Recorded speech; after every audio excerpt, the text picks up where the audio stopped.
no? So nasara na 'yon. Ikatlo, yung navigational gate, no, yung malaking nav gate. Kung maalala niyo, pinuntahan mismo ng Pangulo ito. Parang 2 beses pa ata niya pinuntahan 'to. At hindi maayos-ayos, naayos din natin 'yon, no? So yung tatlong bagay na 'yon, prove na epektibo yung naging resulta, no? Nung pagsasaayos nung mga pumping station, nung pagsasarado ng mga gap at pagpapagawa nung navigational gate, no? So yung mga ganong klaseng intervention na coordinated ng mabuti, base na rin sa direktiba ng Pangulo na kailangan ng DPWH from now on, simula nung siniwalat niya yung mga kalokohan sa flood control, kailangan coordinated sa LGU, clearly nag-work. Kasi kausap ko mismo yung mga residente, dun mismo sa mga barangay tabi ng Manila Bay.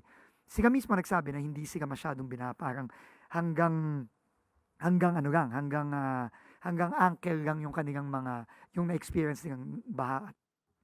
Ladies and gentlemen, the Palace Press Officer under Secretary Claire Castro. Magandang araw, Malacanang Press Corps. Sa gitna ng matinding buhos ng ulan sa Metro Manila kahapon, kapansin-pansin ang malaking tulong ng Pasig Marikina River Channel Improvement Project o PMRCIP ng pamahalaan sa ilalim ng administrasyon ni Pangulong Ferdinand R. Marcos Jr.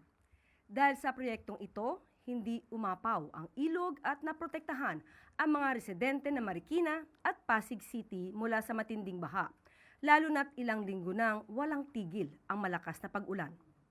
Ayon sa Public Works and Highways sa pangunguna ni Secretary Vince Dizon, utos ng Pangulo na padaliin ang konstruksyon ng flood mitigation structures sa kahabaan ng Marikina River, katuwang ang Japan International Cooperation Agency o JICA.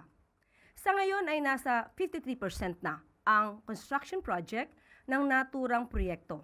Kasama rin dito ang pagtatayo ng floodgates, pumping stations at iba pang istruktura upang makontrol ang tubig sa Manggahan Floodway at tuluyang mabawasan ang humigit kumulang 63% ang mga binabahang lugar na sakop ng Pasig Marikina River Basin. Samantala, nakatutok si Pangulong Marcos Jr. sa sitwasyon sa Metro Manila at ibang bahagi ng bansa na patuloy na nakakaranas ng matinding pag-ulan. Patuloy na nakamonitor ang Pangulo upang mabantayan ang seguridad ng mga residente sa mga apektadong lugar. Utos ng Pangulo sa lahat ng ahensya na iprioridad ang kaligtasan ng mga residente at siguruhing maaabot ng tulong ang mga nasalanta ng baha. Ang Office of the Civil Defense ay naglabas ng kanilang response cluster member agencies upang agad na magbigay tulong hindi lang sa mga local government units kundi sa lahat ng mga apektadong residente. Ipinag-utos na rin ang libreng sakay sa Metro Manila habang naka-standby ang search and rescue units. Samantala ay patuloy naman ang relief operations ng pamahalaan. Tiniyak din ng gobyerno ang tuloy-tuloy na clearing operations at medical assistance sa mga sinalanta ng baha. Alinsunod sa utos ng Pangulo na isulong ang whole of government approach laban sa baha, bunsod ng patuloy na pag-ulan sa Metro Manila at ibang bahagi ng bansa. Makakasama natin ngayong araw si DSWD Secretary Rex Gatchalian, DPWH Secretary Vince Dizon, MMDA General Manager Nicolas Torre III, at Pag-asa Deputy Administrator for Operations and Services Roy Badilla upang pag-usapan ang naging tugon ng pamahalaan sa sama ng panahon. Good morning to all of you. Go ahead, sir. Gandang umaga. So patuloy pa rin ho ang ating relief operations. Actually, hindi naman ho tayo tumigil mula nagsimula yung Habagat, then nagkaroon ng Bagyong Luis, then more Habagat, and then Bagyong Maymay, and then the enhanced Habagat. So we're treating it as a continuous relief operations, ongoing concern siya. Kaya yung report namin picks up from, hindi siya separate reports na, kundi we're treating it as continuous na weather disturbance dahil hindi naman humupa for almost close to 1 month now. Now, the next slide. We'll show you again the total affected barangays from this morning 6 a.m. report. It's at 4,516 barangays with 1.539614 million families affected. Ang nakabukas natin na evacuation centers across the country, 461 with 12,194 families living inside evacuation centers. Ang nakatira sa labas ng evacuation centers, 11,554. Now, kung makikita niyo yung damaged houses, patuloy na lumalaki, nakakatanggap yan ng tulong pinansyal sa atin. Ang total damaged houses, 1,993. Ang totally damaged houses, 206. Ang partially damaged, 1,787.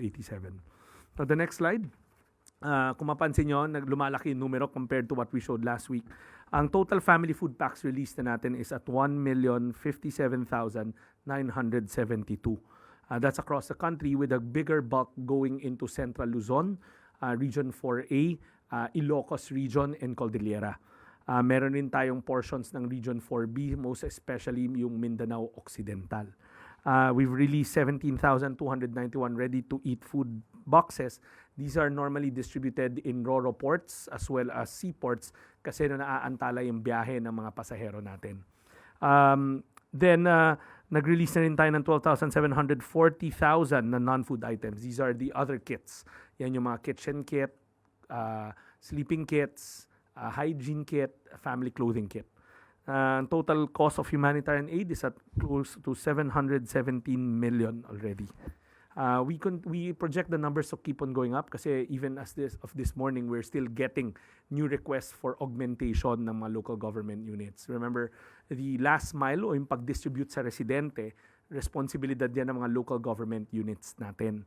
Pero dahil alam naman natin na may limitasyon yung kanilang kapasidad, it's the DSWD that supplies them, the family food pack. So yung 1 million plus na yan, binibigay yan sa provincial local government units, municipal and city local government units. Sila nagdi-distribute ng last mile kasi devolve ang social welfare.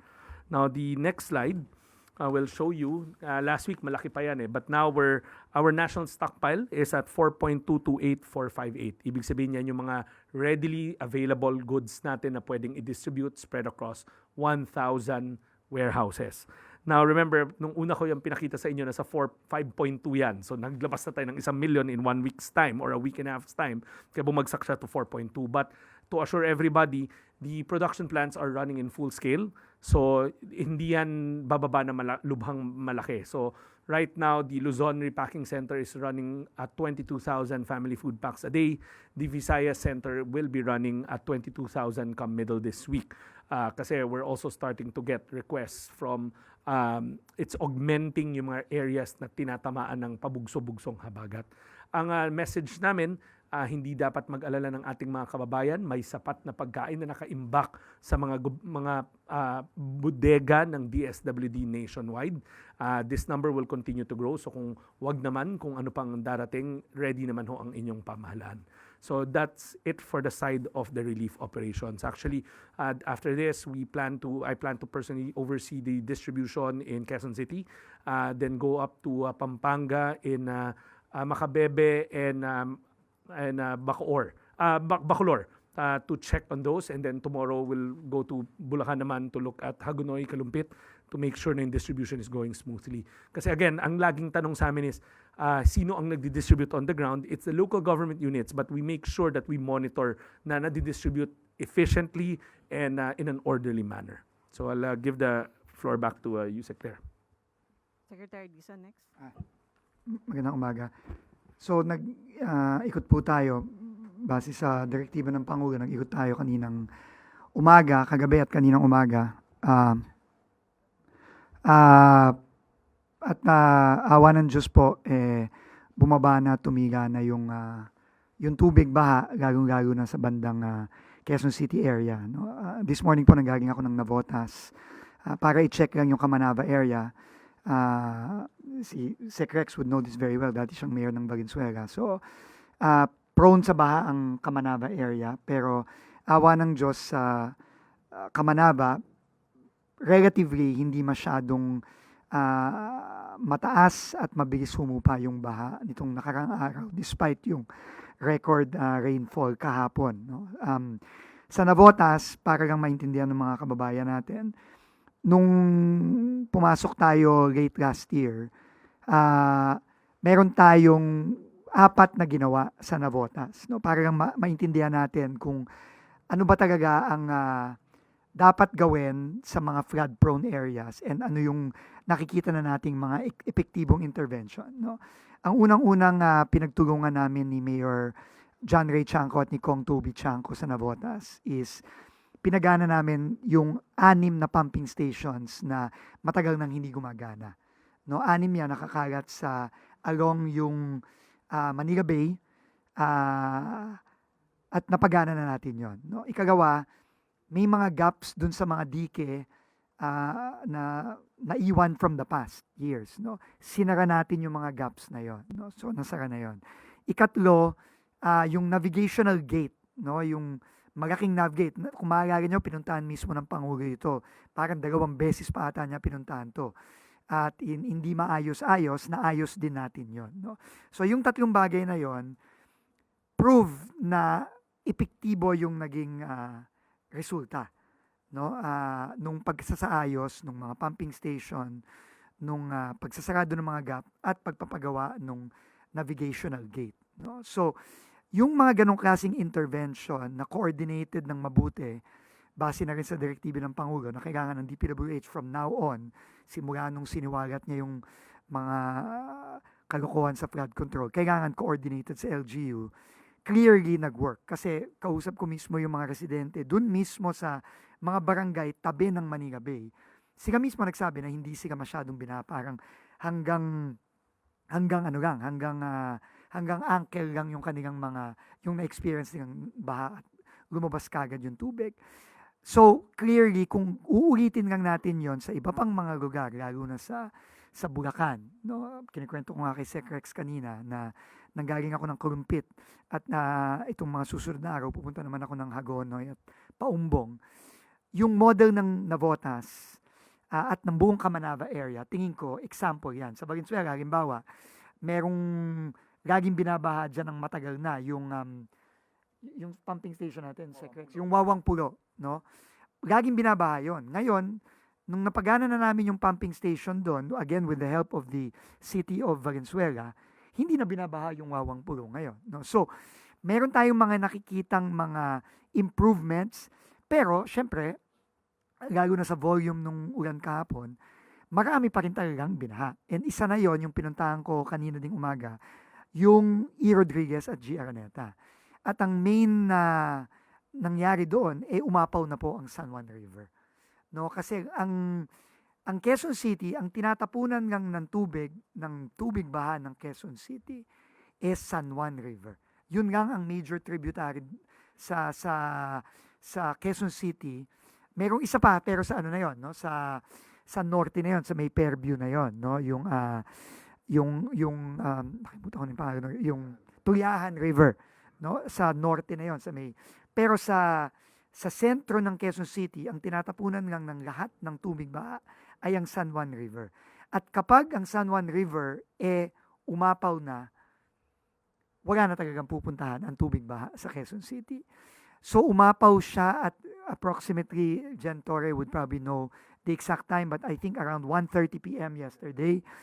Pero ang kausap ko yung mga tao doon, yung mga residente sa area ng San Juan River mismo, nag-subside na ito by 7 p.m. Kaya by after yung declogging at yung mga basura nagkalat doon sa tulong ng MMDA, declogging at cleaning up operations tayo doon. By 7:30, I think passable na ang G. Araneta last night. Ang kwento sa akin ng mga kababayan natin doon, in previous years daw, up 18 to 24 hours daw ang oras bago bumaba ang tubig baha doon. Yesterday, I think it took anywhere between 4 to 6 hours bago siya bumaha.